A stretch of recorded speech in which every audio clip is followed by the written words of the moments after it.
Bangla and English tense. টেবিলের উপর দুইটি বই আছে।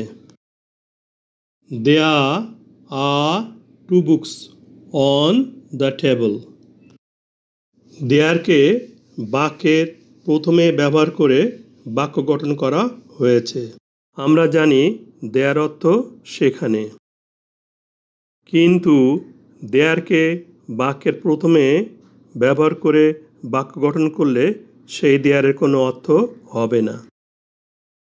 দেয়ারকে বাক্যের প্রথমে ব্যবহার করে বাক্য গঠন করলে সাবজেক্ট এর পূর্বে ভার্ব বসবে।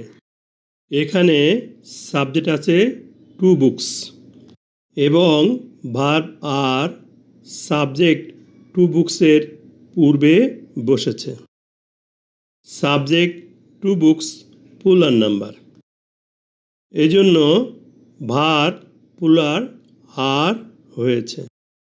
বাক্যের প্রথমে দেয়ার ব্যবহার করাকে ইন্ট্রোডাক্টরি দেয়ার বলা হয়।